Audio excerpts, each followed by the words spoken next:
दुर्गा फुजाया बाथौ धोरोमनि फुजा नङा बे बाथ्राखौ बुंदों चिरां जिल्ला बाथौ गुथुमनि लाइमोन गांखंनि आफादगिरि प्रदीप कुमार नार्जारिया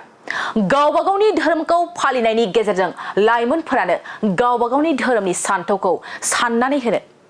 बे समाव गोबां धोरोमानो गावबा गावनि ओनसोलफ्राव लाइमोनफोरनि मावबादा खुंनायजों लोगोसे लाइमोनफोरनि बायदि बायदि हाबाफारि लानाय नुनो मोननाय जादों बे असिलायैनो सानब्रैनि हाबाफारिजों खुंफुङो चिरां जिल्लानि सिङाव थानाय सान्तिपुर निज्लागुरि हिरिम्बाफुरि गोथार बाथौ फैलामाव बे मावबादानिनो दिनै जोबथा सानाव मोनसे गेवलां सावरायमेल लानाय जायो जेराव नुजाफैयो गाहाय आलासि महरै गागि थुनलाइगिरि राखाव बसुमतारीजों लोगोसे जर'खा आलासि महरै चिरां जिल्ला बाथौ गुथुमनि लाइमोन गांखंनि आफादगिरि प्रदीप कुमार नार्जारि बिथांमोनहा बेलाइस्रि निज्लागुरिनि बेलाइस्रि बसुमतारी 50 रां आरो बेरेन्सगुरिनि हेडमेन 50 रां गिबि गिबियावनो आङो बड'लेण्ड बुब्लिनि गासैबो रादाबगिरि बिथांमोननिसिम आङो हिरिम्बा बाथौफुरि आश्रमनि जानानै साबायखर बावदों दा नैबे हिरिम्बा बाथौफुरि आश्रमनिफ्राय युथ केम्प लानाया दिनैल' बाथ्रा नङा बियो दिनै 10थि खेब जाबाय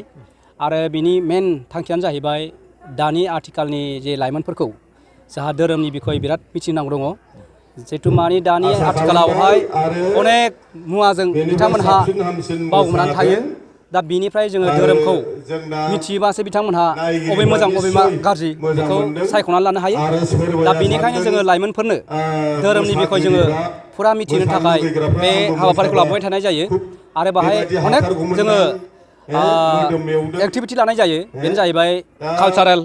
आरो बिदिनो लेटारारि आरो बिदिनो जोंनो माखासे सेमिनार लायो जाय टपिकखौ लानानै जोङो बिथांमोनखौ माने उननि थाखाय मोजां जागोन आरो अबेखौ दाङोब्ला मोजां जागोन अबेखौ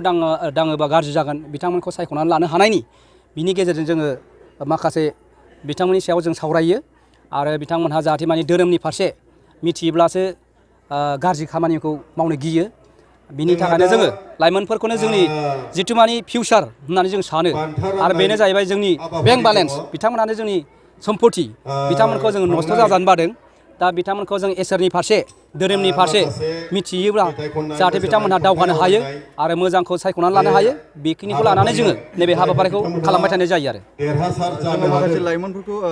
इसोर सिबिनायाव उन जानानै थानानै एन्टि ससियेल खामानियावसो मुखुब जानानै थानायखौ जों नुनो मोनदों राइट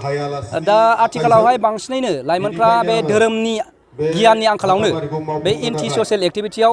माने लोमहाबनानै थायो आरो एन्टि ससियेल एक्टिभिटिखौ मावनो गिया नाथाय बिथांमोना जुदि धोरोमखौ इसोरखौ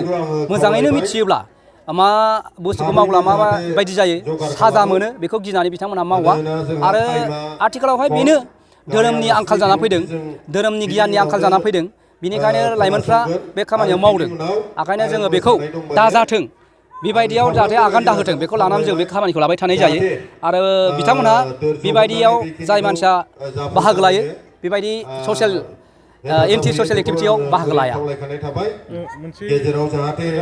गोबां समावनो जेनेबा दुर्गा फुजा दाबायदि बोथोरावहाय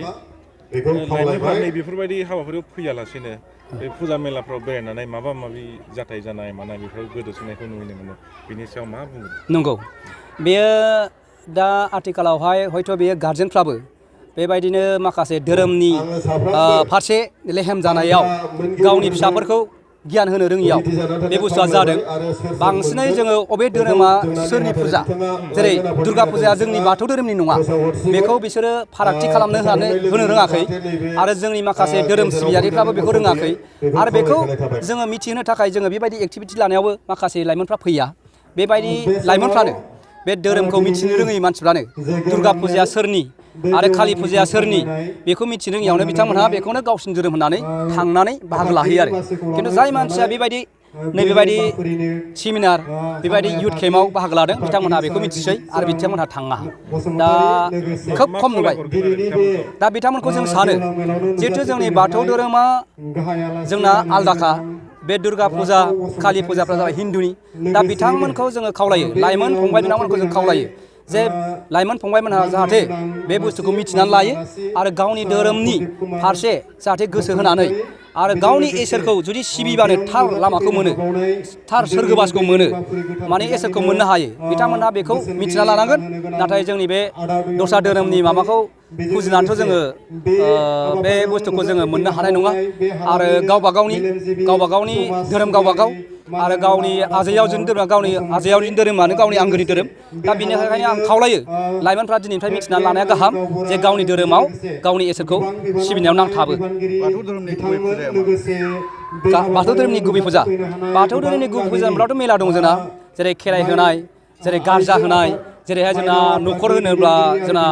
सालामि होनाय आरो बिनि सिगां जोङो मोजाङै मोजां जाहाथे माने फुजा होनायफ्रा मोजां जायो जोङो फोथारगोरो बेखौनो उद्रायनाय अनेक दङ जोङो गासैबो जोंना धोरोमानो फुजायानो आंगो फुजा आरो